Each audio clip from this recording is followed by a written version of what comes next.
Welcome to my podcast, Shaping Your Journey. My name is Aldo Mazza, percussionist, drummer, and artistic director of Cosa Music, inviting you to join me in conversations with friends, artists, and specialists, and great people of the music community. Today I have the pleasure of having Carmine Appice, who I've known for many, many years, and he is kind of the history of rock as far as I can think. Thank you so much, Carmine, for joining us. It's always a great pleasure having you on board, not only at Cosa and everything, every time you've come, but you've got a lot of history and a lot of things to say. Before we get into the conversations of shaping your journey, would you just give a little better background from the beginning of yourself? Well, first of all, I changed my name in '76 to Carmine Appice, and due to Rod Stewart.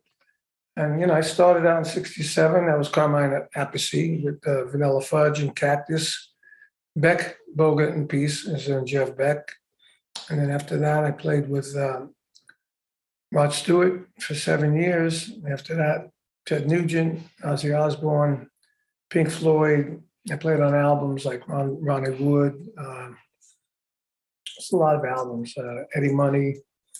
So I played with Edgar Winter for a while. I did a project called Guitar Zeus, which is Carmine Appice Guitar Zeus, and all these great guitar players on that. Now I have a box set out on that, just 37 songs and probably about 34 different guitar players.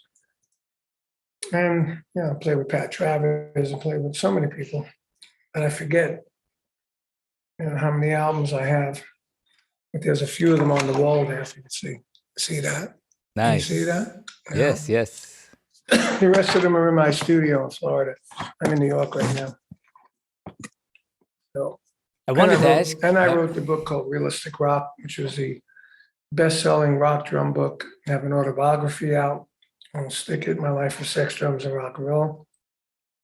And I have a new venture, which is a Carmine merch site, which is Carmine Appice merch. So it's like CarmineMerch.com. And there I sell all kinds of stuff. I autograph it. And I just started that a couple of months ago. And so far, it's doing well. Beautiful. I have a funny, not a funny story. I met you originally when I went to a drum camp.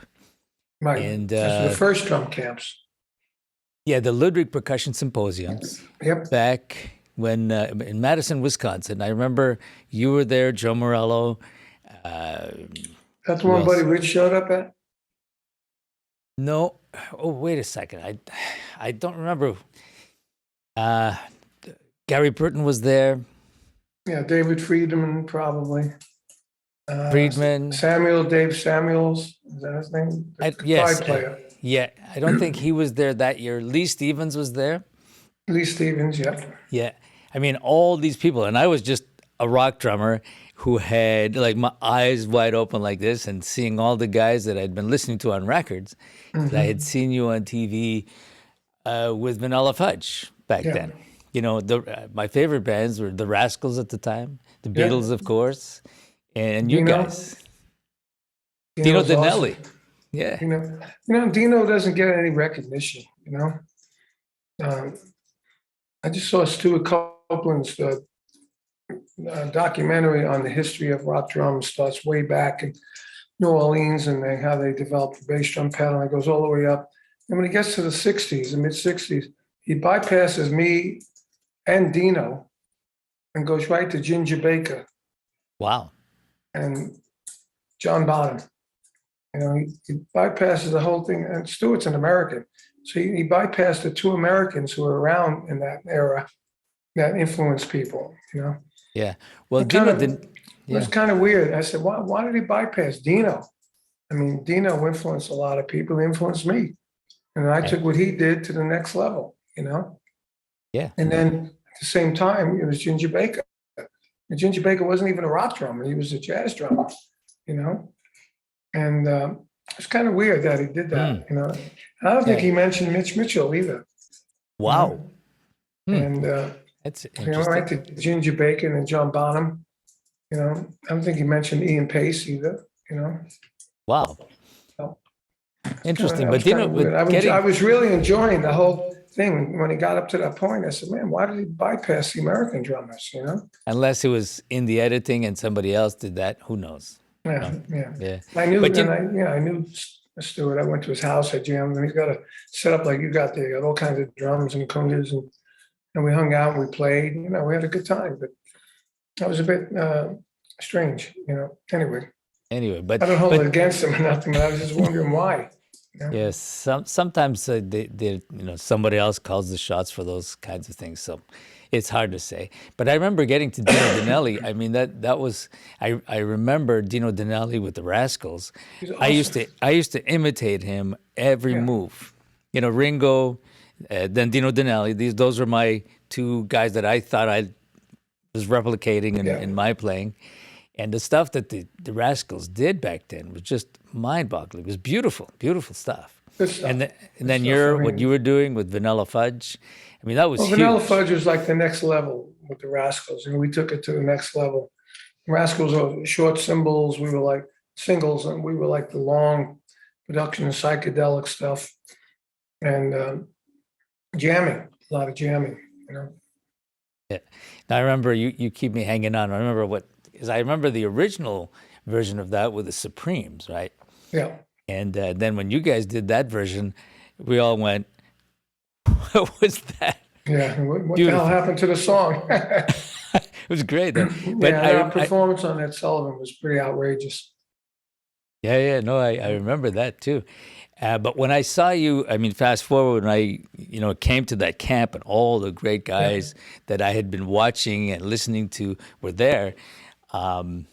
Joe Morello. I mean, all the guys were there, and yeah, it just turned me completely around. And in fact, that's the whole Cosa thing is based on that experience.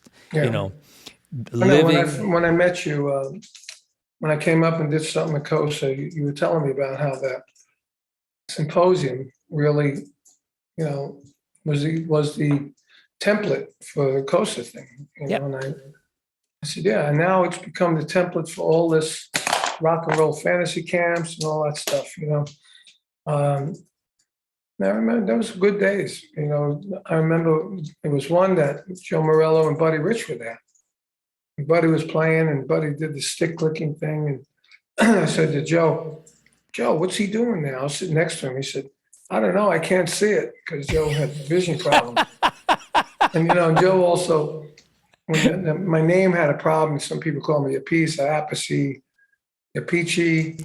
And she used to call me, hey, Apache. You know, and he was great. I love Joe. You know, so Uh, sad to see Joe. when he passed and Buddy passed. They were my idols. Yeah, yeah. And Along, you know, Dino was like at the tail end. Even though I met Dino when he was opening up, not in the Rascals, he had a group called, I was in a group, Ronnie Speaks and the L Rods, and they opened up for Gene Krupa at the Metropole in New York. wow. And that's where I met Dino, and he had a 24-inch bass drum. It sounded amazing, you know, and he had cool grooves with the bass drum. I remember writing them down, you know, because I never heard that live before. Right. Now, when I listen to some of the old records, you know, the old R&B records, they had those bass drums going, which I never heard before, really. I never really listened for them. All Motown stuff, you know, they had that boom, jada, boom, boom, jat, boom, boom, jat, boom, boom, bah, like that. But you never heard that on white American radio, you know.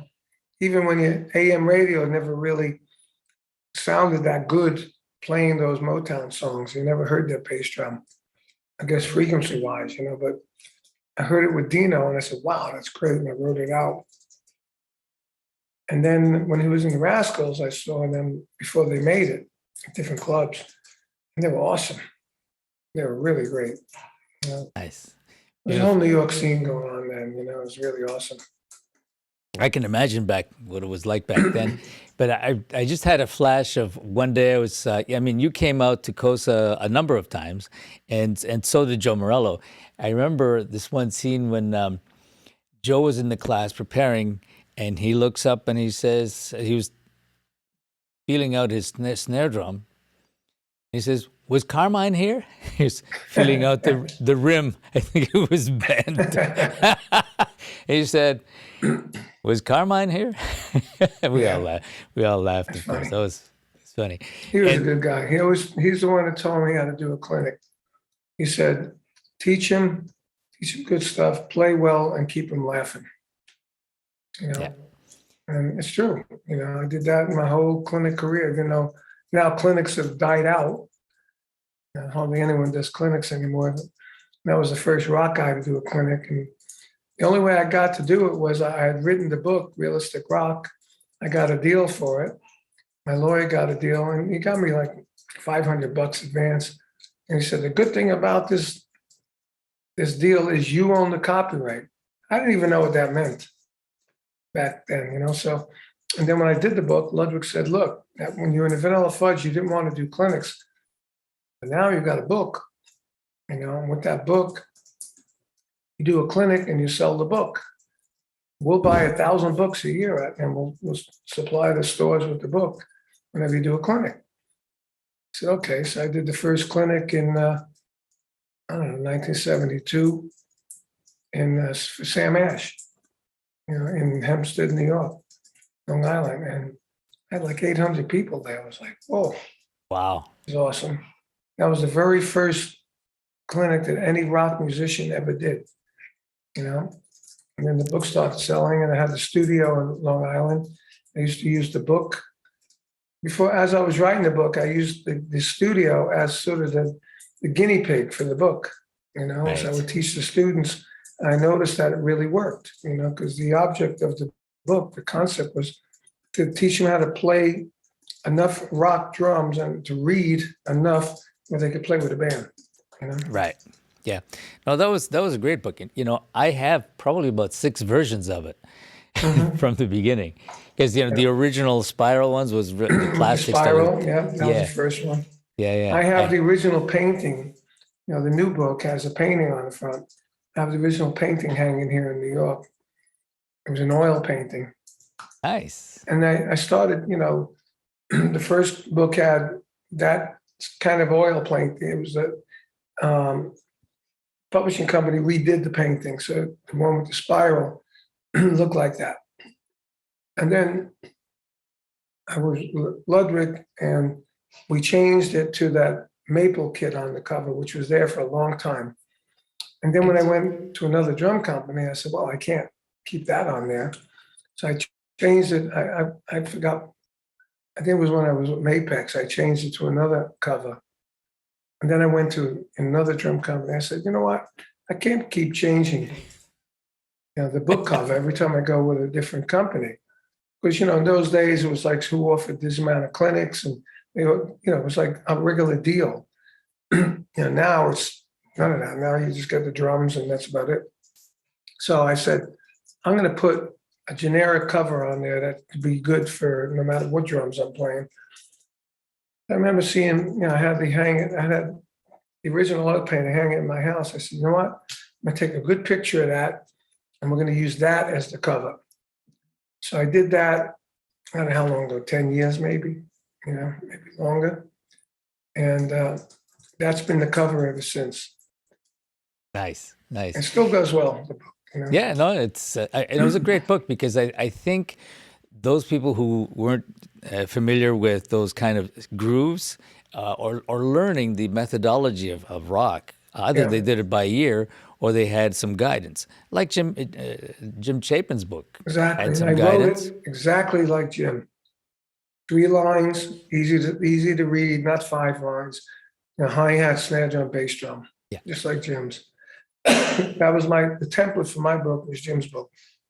Right. Yeah. And it did really well. I mean, and thank you for writing that, because a lot of people benefit. I mean, I still use your book when I'm teaching. Yeah, great. I appreciate that. It's funny. I went to an event, and Greg Bissonette was there. He said, Carmine, I want to introduce you to Dave Weckl. I never met Dave. So I shook his hand and goes, hey, I want to thank you. I said, for what? He goes, I want to thank you for Realistic Rock. He says, I went through it. I said, whoa, Dave Weckl went through Realistic Rock. How cool is that, And then I had another experience like that when I was pulling out of the House of Blues in LA. As I'm pulling out, this guy comes running up to me. When he got to my window, I rolled it down. It was Andrew Dice Clay. And he said, Wow. "Hey, Carmine, I play drums, and I want to thank you for that book. What's the name of that book? Realistic Rock?" He goes, "Yeah, Realistic Rock." He said, "I went through Realistic Rock." I said, "Wow, how cool is that?" I'm thinking to myself, Yeah. And I drove away, and I said, "Wow, Andrew Dice Clay went through my book. How could I use that?" So he's got a quote now in the back of the book, He said, "This Carmine's book is a Bible of rock drumming, and everybody knows how great I am." Something stupid like that. The real good one is I gave the book through Gregory Peck, the Wow. actor. Okay. I gave it to Fred Astaire because he was a drummer, and they watched a Rod Stewart show. And when I did my solo, Fred Astaire turned to Gregory Peck and said, "This is the best solo I've seen since Gene Krupa." Right? And Gregory Peck is telling me this stuff. And I told him, I said, "Wow, He said, he's a drummer. He don't know how to play rock drums. He'd like to learn." So I said, "Well, I got this book." So I gave him the book and I signed it, a nice little thing inside. 2 weeks later, I get a letter from Fred Astaire. Nice. And "Thank you for the book with the inscription. I've enjoyed your work. Love, Fred Astaire." I said, "Wow, how cool is that?" So I definitely have that framed in my studio in Florida. It's like, that was just like I'm pinching myself, Yeah, yeah. Well, you never know where these things go. As long as you do something Yeah. well, and as you did, for sure. I wanted to ask you, when you were playing with Rod Stewart, you wrote or co-wrote the song "Do You Think I'm Sexy"? Yes, and the Young Turks, Nice. two of them. So, And, it was, when I went to high school, I started out in vocational school. I didn't like it because I was electrical installation. I was going to be an electrician and my parents said, "You got to fall back on something, right, yes. And I didn't like it. So I changed to Utrecht High School, which Buddy Hackett and David Geffen went to that high school. And they have famous people in the cabinet. And so it's those two and me in that cabinet. That's pretty cool. But I moved to that school and I majored in music. In that school, I learned the basics of keyboard, and I always sang doo-wop. So I knew chords, as far as chiming off and singing. So I knew I played bass, a little bass, I played guitar, and I played keyboards a bit. So when Rod said, "I want this song like Missing You, like the Rolling Stones," and he told the whole band. So I came up with some chords, changes on the keyboard. But I went to my buddy's house, Dwayne Hitchings, who's also a co-writer, and he had like an 8-track studio. And we made it sound really cool. When we presented it to Rod loved it. And then he put the lyrics on top of it. We recorded it a few different ways. One way we recorded it, I really liked. It was a real more hard rock version. But Tom Dowd, the producer, and Rod wanted it to be more danceable. So we made it the arrangement that we ended up with. But I took the other arrangement. I was producing a Japanese female singer at the time. And we took the other arrangement and we gave it to her and this guy, Jim Diamond, who was not co-producing, he was involved in writing English lyrics for her to sing in verses. And then she would sing Japanese choruses. So we wrote a song called "I Just Fell in Love Again" with the same arrangement as we did. And I got Earl Slick and Dwayne Hitchings and another famous bass player. I can't remember his name right now. And we did that as a whole different song, which came out in Japan and did well. So it was a good era of my life, being able to write songs with Rod because he was a great songwriter. And then same thing happened with Young Turks. He wanted something more new wavy sounding. And we used Dwayne in his studio that had sequences, and we used a drum machine, an Oberheim drum machine. It was the first pop rock song that had a drum machine on it rather than a real drummer. So I put hi-hat and cymbals on it. Okay. because the hi-hat and cymbals on those drum machines were terrible. Right. And we put this drum machine, which was sequencing with the dun dun dun dun dun dun dun dun on this sequencer on the synthesizer. So it came up with a whole new vibe. And then I sang all the backgrounds. I arranged and sang all the backgrounds on the song, which I've done on "You're in My Heart" and a few other Rod songs. So I was involved. And we went to see Rod not long ago, and for me it was kind of weird because I'm watching the show, which is an unbelievable production, and there were so many songs that I was involved in, and I'm watching people get off on it, and I was sitting there watching it, and I said, it was kind of weird for me, So I'd like to be playing it, Yeah, that must be really funny. I mean, you've been doing this for a very long time. I mean, it's talk about longevity. It's amazing. I was just thinking, I was looking through your discography, and I saw something, a compilation with you and Aldo Nova, sometime Yeah, in the 80s. I did something with him ages ago. I mean, I don't even. Sometimes when I talk about my discography, I don't even remember some of these things. But I remember doing something. I think it was too expensive. Spencer Prophet, Pasha Okay. Records, I believe. I may be wrong. I think a track or two on his album. Okay. Yeah, the So, reason I mentioned that is because Aldo Nova and I worked a lot together, actually. And I yeah. played on his album Blood on the Bricks with myself and Kenny Yes, Aronoff he's on it. Canadian. Yeah, he's from Montreal, actually. Yeah. And he's actually the guy, and he and I were working together a lot at one point, and it was he who convinced Celine to do the English album. He convinced them to should do your vocals or do an album in English. And at the time, it was He was they even doing had French. It was French. Oh, she was huge in French before that. Who was this? Celine Dion. Oh, Celine Dion. Oh, wow. Yeah, No yeah. kidding. And Well, I the had way worked you say very French. Celine. Yeah, Celine Dion is how we say it. Well, actually, I played on one of her first albums. I worked with her Oh, no on kidding. different Wow. occasions. Yeah. She got huge. Oh, yes. But before she went English, I mean, everybody in the French world, she was huge, and huge at 13, by the way. Yeah, wow. Okay. And I played on one album. It was a Christmas album. And then I did some other things later on. But in the beginning at 13, she had that voice, you know. And I remember playing Montreal with Vanilla Fudge, and we played a weird stage. I don't know what it was. It was like had these long concrete steps wide, and we played at the top of them. And Mark Stein said to the audience, "Would you come closer?" And before you know it, they were up on the steps with us. And they had to call it the security and clear the thing. We had to go backstage and get out, until they moved the people back.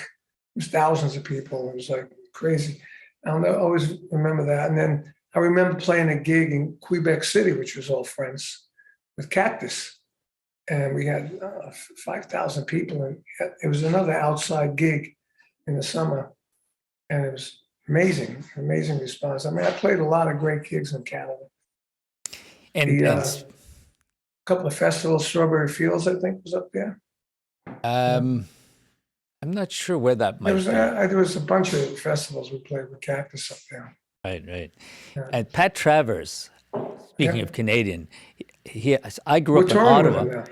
Yeah, he was from He's a Ottawa. good guy. I did 2 albums and a DVD with Pat. We toured a lot together. And now June 11th to the 19th, we're doing a tour of the Midwest with Cactus and Pat Travers Band. Nice. And then we're gonna get together and play. I don't know, maybe we'll play like Voodoo Child or something together, Beautiful. I love Pat. He's a beautiful man, great player. Great player, yes. Yeah, I know his wife, his family, really close to Pat. We're like brothers from another mother, Yes. Well, he and I grew up in Ottawa, and so did he, but he left early and I went down to the States and hit it really big. Yeah, and has done really well since. I did a movie in Ottawa. It's called Black Roses. Really? Yeah, I did a movie, and I played in the band, And then the band members turned into monsters at the end of the movie. And it was on like USA Today, and it was on a bunch of things. You might even see it somewhere on Netflix or something. And it was kind of a weird movie, very a B-rated, horror movie. But the guy that played Vincent Pastore on The Sopranos was in the movie. That's the first thing he ever did, And it was 1988, and I remember distinctly because while we were doing that movie, I was staying in a hotel, and I was trying to listen to what I did on the Pink Floyd album, because when I did it, I played to this 4-track. They filled up, I don't know how many 24-track machines. And I kept asking Bob Ezrin, how's the drum part? And he was editing it together. And he goes, one word, awesome. And then I call him 2 weeks later. Is it done yet? Yeah, one word, fantastic. Finally, after a few weeks, I've always got these one-word things from him. And I'm listening to the radio or watching TV, and I said, the new Pink Floyd album's out. And I said, you gotta be kidding me. And, in Canada, you have all those underground malls, right?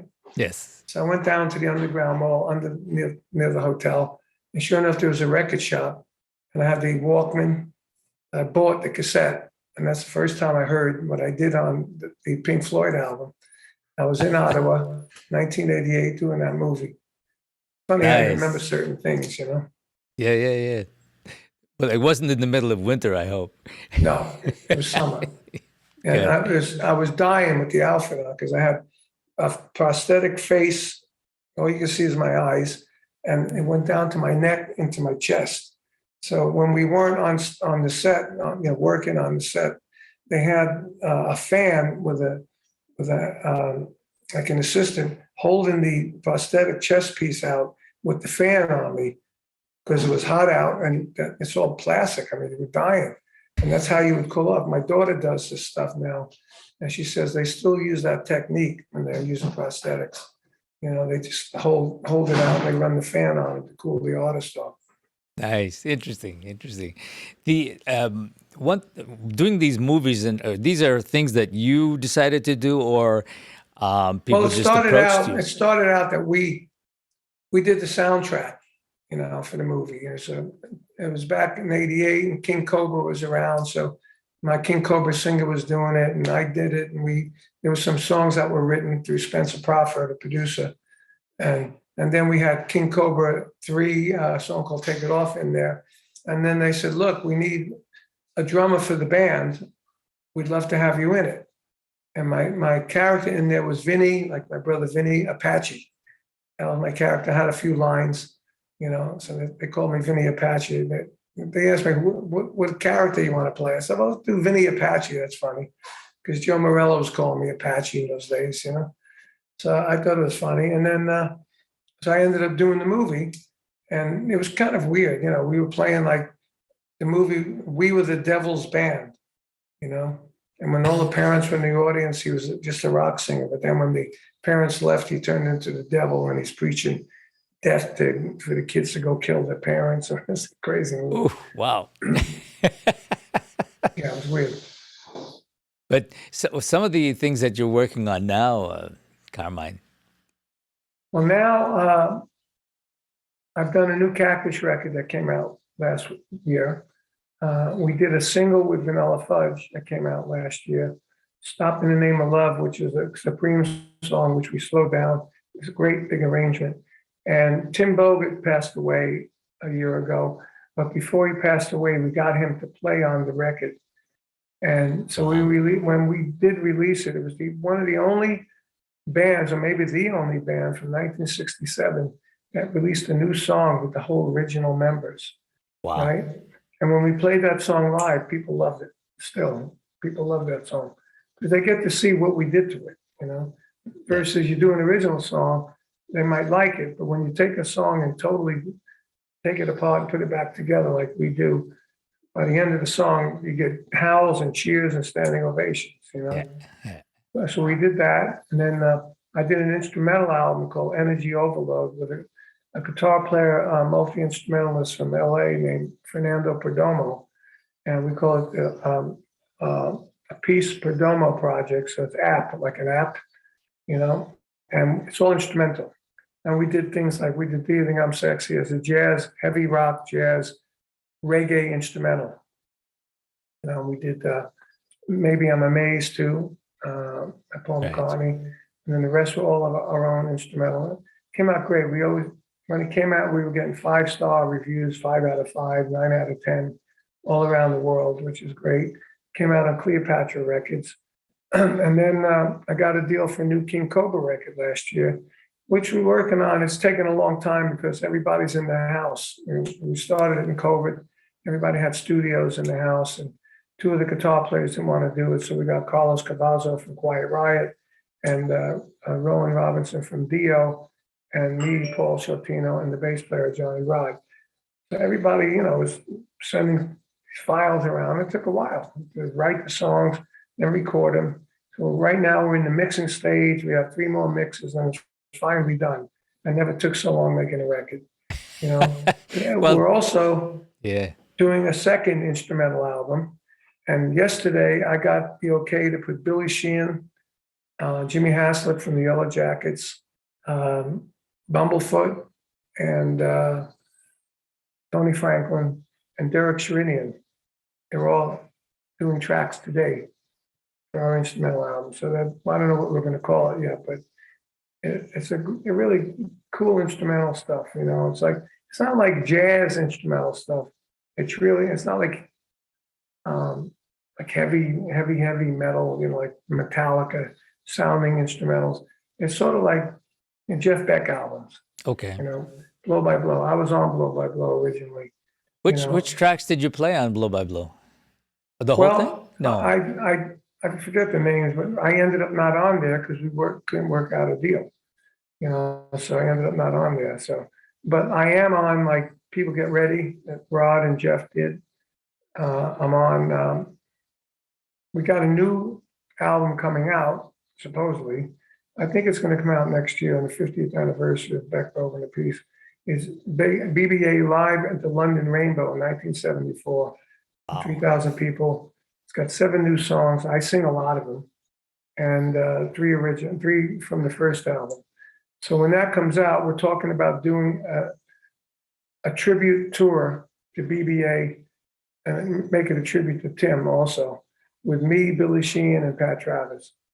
Okay, nice. So we've got a lot of stuff going on. I do stuff with my brother. We released an album in 2016. We have another track. But I'm finding that it really doesn't matter with these new albums. You only do new albums just to keep the legacy going, because nobody buys them anymore. And it's all on Spotify, and we make no money. That's why the 2 guitar players in King Cobra said, I don't want to do it. All that work for what? But I said, well, look, since it's my band, I'm going to do it. I want to keep the legacy going. It breaks down to all the work that we put into this King Cobra record. It breaks down to I probably made 10 cents an hour. So it's really not about money. Yeah. It's about the legacy and about the playing. But I got to admit, it's like Led Zeppelin meets King Cobra. I got the killer drum sound going in my studio, and all the cool grooves and fills and everything. I get to do it, the way I normally do it, but I don't get in the way of the vocals, and, it's because I help write the songs. I know where to put fills, going in and out of sections, but it's great. Pat Regan's mixing it. He's doing a fantastic job. Nice. And once we finish mixing it, we're going to bounce it off to analog and then back to digital. So it's a warmth of the analog. And again, it's not really a moneymaker. It's not even songwriting. There's no money in songwriting anymore, But do you feel like, that's a really good question, because a lot of people still don't understand what happened, that whole shift to, there are people, not musicians, not the artists, not the writers or the generators of this, the creators that are making the money, but all these corporations that should share a little bit more. Is the fault that the musicians are, or just the technology is just nobody really makes any big money anymore. Even the labels. I had a label for a few years, and we released Guitar Zeus, and I had all these big names on it, and you got 100,000 Spotify downloads. You know how much that ends up being? about $200. Yeah. You know, so that's what's going on now, and they don't pay any money for publishing. I mean, it was bad enough when, like iTunes came out, and the price of an album went from like $14 down to $9, but they still paid 5 cents a song for publishing, and they still, paid an album for $10, so the artist got $2 or $3. So if you sold, 20,000 downloads, you made money. Now it takes 350 streams to make a penny. So tell me how you make money with that. Unless you got 130 million streams, which, rappers got that, and big names got that. But even so, 130 streams, if you divide it and all that, it's 50 grand. 130 million albums or 130 million songs sold, you're making millions of dollars. That's why you got all the big groups like Rod Stewart and The Who, and everybody was big. And Rod Stewart, he said the other day on TV, he recorded a new record. He had a million views on YouTube. When I went to see him, he never played one song from it. He said the people don't want to hear that. They want to hear the songs that they remember, the songs that were big, songs that you heard on the radio. Some of the lyrics on King Cobra's about that. Let's listen to songs that we hear we sing the songs that we heard on the radio that made us feel a certain way. That's right. Yeah. So now, take Rod. He doesn't do anything new because nobody hears it. At least a record. Nobody knew Rod Stewart had a new record out. Yep. Did you know Rod Stewart had a new record out? I did not. I did not. 20 years ago when he released the record, you'd know he had a record Sure. out. No, It was all over the radio. Now there's no radio. We're playing rock. It's all these pop artists that sound the same, and drum machines and synthesizers. That's why there's no more clinics anymore, because the music stores don't sell drums, guitars, and basses anymore. They sell keyboards and PAs and DJ stuff. So that's why there's no musician clinics anymore. They might have a DJ clinic, because that's what they sell. Yeah, that's going in that direction for sure. Yeah. But I mean, the creativity is still there. I mean, I remember when we were growing up, I mean, we would see people play and we'd be so inspired that we'd go home and play and practice. But that's, the generations after what's going on now. Just like when big band was big going and then rock took over, but the big band artists started fading down. I mean, I saw Gene Krupa in the Metropole. My mother used to tell me how he used to play the New York Paramount, like 3 shows a day, selling out, driving people crazy, dancing in the aisles, And now I see him at the Metropole, in the early 60s when, we're switching over from big band to rock, And rock, huge, and switches over to rap and all that stuff. I mean, in the early 90s when Nirvana and all those bands came out, guys like me were dinosaurs. Nobody wanted to hear about the rock of the 70s, 80s, 60s, 70s, 80s. It was all about the Nirvana thing, the grunge, they call it. Right. And luckily that went away.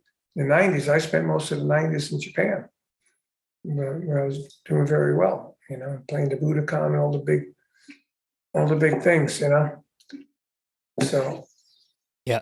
Anyway. But I mean, there's still a lot of music to make, and it's just the way the medium has changed a little bit. I mean, those of us who have lived it that long can talk about it, but the kids coming up now, I mean, there's so much more that they could be creating, and we can't tell them what that's going to be. It's like that transition. It's a whole different ballgame today. Yeah. I mean, I was lucky, and knock on wood, I grew up, and I made it 55 years ago. And I think about it.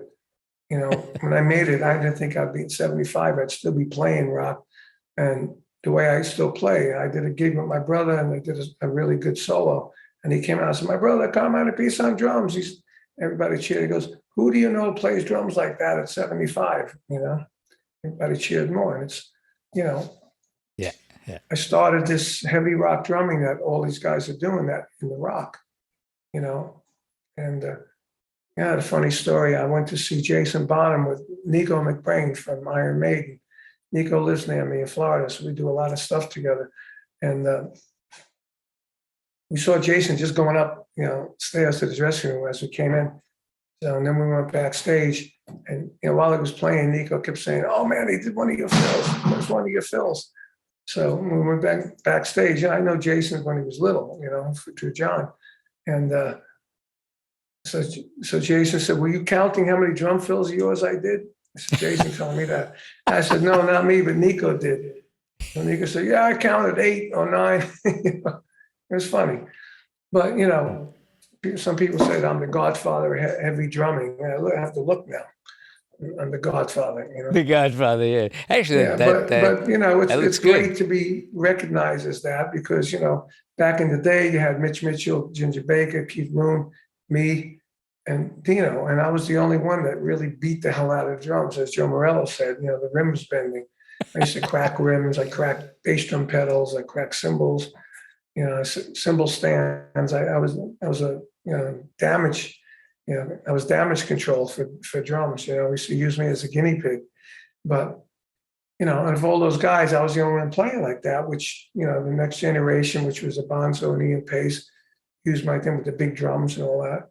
And I went down to other ones and it kept going. Now I see drummers still with big drums, beating the hell out of the drums, and I see I know where it started.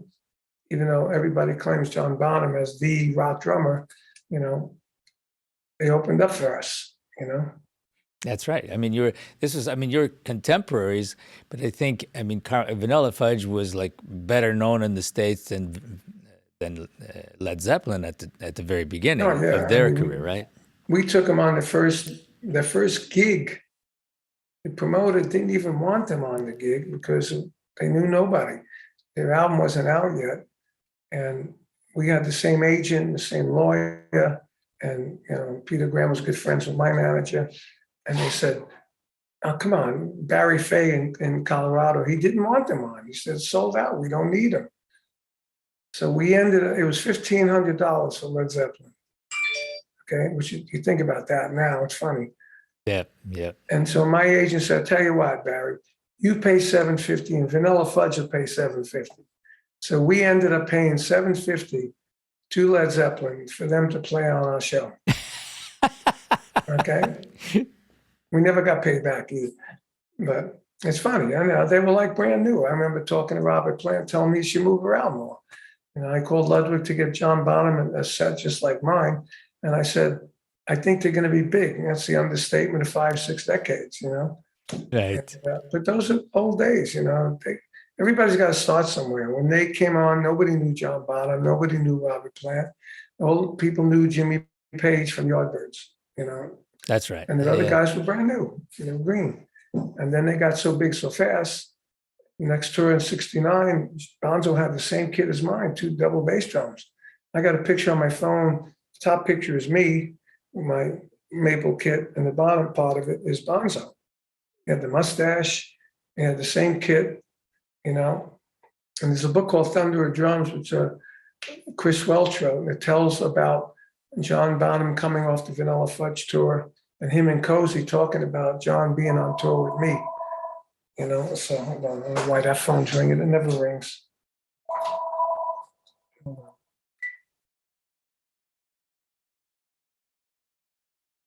But it's interesting that you mentioned that it's about opening doors, shaping your journey. This whole conversation is just about that, Carmine. Yeah. It's about we have to be really good at what we do, dedicated, but also we don't do everything just by ourselves. There's always somebody helping us, somebody opening a door, somebody turning us on to someone, giving us opportunity. You help open the door to other people. And yeah. Like when I've always wanted to be the Gene Krupa of rock. That was my dream, and get drum singles out. I never really did that, but through the clinics and other things, people go, "Well, I think you've achieved it," to a point, but I've always liked to help people. So, I remember Gene Krupa had a drum contest, so right. Back in, I don't know, 80 something, early 80s, I thought about doing that and doing the drum contest. So I came up with this idea called a drum off, right? And I remember my manager at the time took a picture of me with a contestant, and next to it, in the same photo, was a picture of Gene Krupa with his contestant. And we used to use that as a press photo, but we started doing it, and the first one we did in 1980. It was actually, I just remember, at Tower Records in LA on Sunset Boulevard. And so we did the contest, and I had some major friends of mine who were major drummers as the judges. We had so many people come to it. This was free. And in the parking lot was so crowded that the crowd was onto Sunset Boulevard, and we started blocking traffic. And all of a sudden, Eyewitness News came down, and all of a sudden, we got so much PR out of it. It was all over the news, that this Carmine Appice drum off was blocking traffic in Tower Records, and we had, Bruce Gary from the Knack and Vinny Appice from Dio, as judges, and it was like amazing. So the next year, we did it at a theater, but we used the Guitar Center as a preliminary. Right. By being a preliminary, all the people that wanted to get in it, there's hundreds of tapes. We'd have KLOS radio stations saying, well, the next Carmine Appice drum off, #2 is going to be on such and such a date. If you're interested in entering, send your tapes to the Guitar Center on Sunset Boulevard. So they sent it to them, and then in Sherman Oaks, they had a little parking lot, and we would do the preliminary there. One of the guys who didn't make it out of the preliminary was Steven Adler, who was in Guns N' Roses. And he came there with his mother, and he came there with Slash, right? And they told me later, and I called him Stephen Alder. I remember that, because his mother came up and said, no, it's Adler. She's telling me, but he didn't win. But so then we would go from there to the theater. But the big one was the second one. And we got Buddy Rich as a judge. And we did it outside at the park. And we had 10,000 people there. Wow. And the guy who won was Sonny Emery. Wow. Okay. And that gave him his start. Who came in second was Bobby Rock. Wow. Right? The next year, the guy that won or came in second or third was Eric Singer. Wow. So all these guys went through my drum offs, which was great. So I did it for 5 years. I never got paid any money. I took it on the road. Finally, I took it on the road and I made some money because I was endorsing Mattel's and Sonic drums. And the only reason why I endorsed it because I saw Buddy was endorsing it. And we and Buddy were friends at that time. So I said, hey, who do you call? He told me who to call. That woman is now a good friend of mine, lives around the corner from me in Florida, But so we did this and we did it on the road. I went on the road with Rick Derringer and myself, promoting my album, 82. And we had the drum off as an opening act in all the cities. And then Mattel flew the winners of all the cities to LA the following year. And, and we got the national drum off champion. Then the next year we had a female division. So we did like 5 years. Finally, I said, I'm going to take a couple of years off. And I get a call from the Guitar Center. They said, hey, we're going to do a drum off and we want you to be judge. I go, wait, what do you mean a drum off and want me to be judge? That's my thing. And I said, yeah, but you haven't done it in a year or so, so we're going to do it. I said, but that's my thing. And they said, well, we're going to do it anyway. So they ended up doing it for years and years and years, And finally, they started doing it, and I forgot where it was in LA. And they said, we want you to get the Guitar Center Legends Award. I said, I'm not going to do that unless you say on the stage that the drum off was mine. And this was the award given to me at the drum off, one of their drum off. So they said, okay. So they did that. And they said, here he is, the Godfather of the drum off. So it's crazy, but, I saw that whole Guitar Center thing, Guitar Center drum off, I started it. Right. It's crazy, But I loved it because, I was helping drums. It was all for me. My attitude was all about bring the drums out front. Bring attention to the drums because the drums are always in the back, Yeah. And also these people who need a little bit of exposure or some kind of help to be seen, and the drummers weren't Yeah. always being seen. I mean, unless they did it themselves, you know. So it's always. I mean, like what's fun, like when me and Vinny do a drum war show, the drums are in the front. Yeah. And there's a riser in the back, the guitar player and bass player in the back, and the singers in between us. Yeah. You know, but we do hits of our career. We don't, it's not a clinic, it's an actual show, it's a drum show, you know.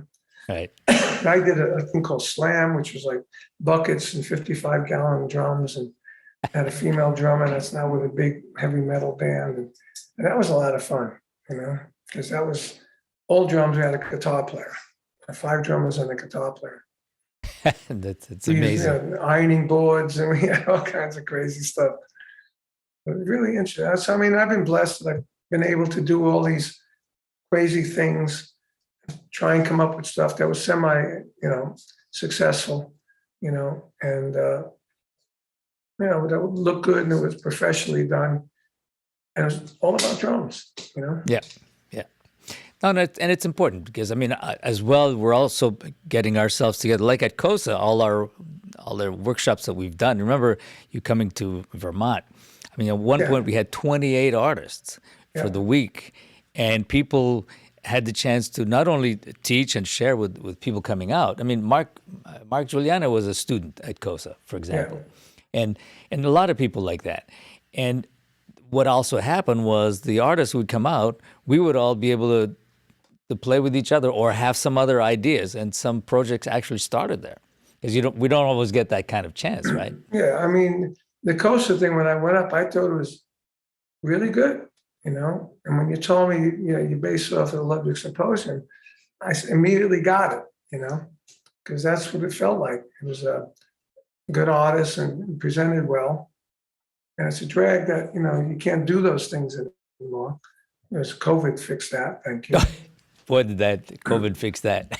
Yeah, but you're doing them all over the place. You go to Havana, Yes. I mean, it's amazing. I mean, we're in China and Europe. Is that because you're Canadian? You can go to Havana? I mean, well, can an American go to Havana? Absolutely. I mean, we have go to China. Oh yeah, absolutely. I mean, the Cuba thing specifically. I mean, we have a general license that we've been doing it for over 20 years. So I would say 60% of the people who come to our programs are from the U.S. You're allowed to come under the studies program. It's a special program that OFAC has recognized from the beginnings. Totally legal for U.S. citizens. I mean, we have people coming from all over the world, and we have no problem as a Canadian or a European. Yeah, but do you go to China and do it? Oh yeah. Well, that's what I mean. We've been working. China and U.S. have such horrible relations now. Oh, now it's a different story. But back then, this is 12 years ago, we started working. We started working with the 9 Beats organization over there, and bringing people over and uniting and being the window to the West and helping them with the artists from here. And I mean, we did some great stuff. But then, the whole relations thing got weird, COVID, all of those things. So a lot of things have changed. So we have to see where all that lands. It might take a while, just because of politics and because of everything else. But I mean, now we have the internet, and we can get around a lot of things, but it changes a lot of things. Well, how do you do it on the internet? Do you charge people to come to COSA? No, we've done it online. We've done a number of them. We used to charge people to come to this thing. Yeah. So how do you finance it? Like doing it on the internet? Well, on the internet, we do, for example, in 2020, when we got completely shut down, we said, well, we have to do something. So we did the summer, July of 2020, we had 13 artists online, so a week of 9 to 5, just during the day, classes, all online. People would sign up, and we had classes all week long. So did they sign up with a fee? Yeah. It was not huge, but it worked out, and everybody got paid, the usual way. And then last year, we said, let's do something really different, because all our friends in Cuba, like Changuito, Piloto, all the great guys in Cuba, also were not working. Imagine Cuba, was also stopped in its tracks. There's Yeah. no tourism, no people coming to do anything there, and the people and the artists were not making I music didn't know they in had Cuba. tourism there. Oh well, yeah, maybe not U.S. tourism, Okay. but the rest of the world. This is the most beautiful beaches in Really? the world. Oh yeah. So the Europeans, the Canadians, for sure. I mean, they Oh, have that's what I mean. 1.5. You know, if you're Canadian, you can do that stuff. For a U.S. person, it would be difficult. Well, for No, no. anybody else but U.S., you just get on a plane and you go like you go anywhere else. For Yeah. U.S., it's the U.S. that says to the U.S. people, you cannot go under our laws. It's not Cuba No, that yeah, of established course. that.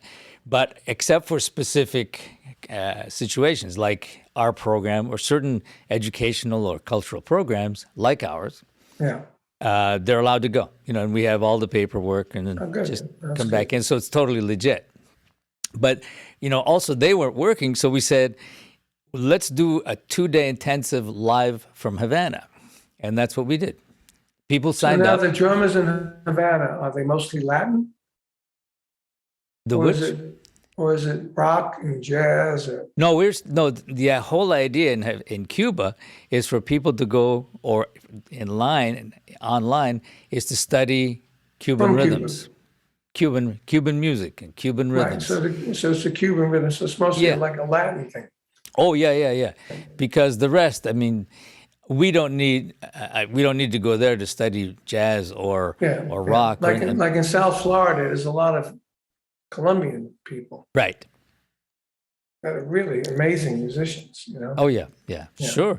Because I mean, a lot of people come to the States from everywhere. But if Yeah. it's like anything else, if you go to Africa, we're going to go there to go and study African music. Let's say we go to Ivory Coast Right. or Ghana, we would go there to study that. Or if we go to So India, when you go there, you go in there with a camera. You're not physically going there. Cuba. No, Africa. Oh, Africa. We haven't gone to Africa yet. No. But Right. if So we did, are you planning to go there and physically go there? at this point, I'm not sure. We'll have to wait and see what happens. I'm This really COVID thing is still this. around. Yeah. This whole thing has changed, and then how long does it take? Originally, it was supposed to be 2 weeks. Remember? So, but And I went to Macau, China with my had a Rod Stewart show, like a Rod Stewart tribute. I had guys that played with Rod and a guy that looked like Rod, and we went to Macau for a week. It nice. was interesting. Yeah. We Well, landed in Hong Kong and then went to Macau. Nice. But that wasn't like real China, that was like just the casinos. Right. Yeah, I mean, and they're trying to clean that up. I mean, we were asked to do a big COSA thing in Macau in 2020, which of course never happened. Yeah, of course. We had to cancel like everything. But I think now with the online, with the technology we have, there's a lot we can do without actually traveling. It doesn't replace anything, it doesn't replace the live, Yeah, there's the nothing like in-person. being there in the middle of it. And you're playing, everybody's playing together, and you Yeah. can't do that.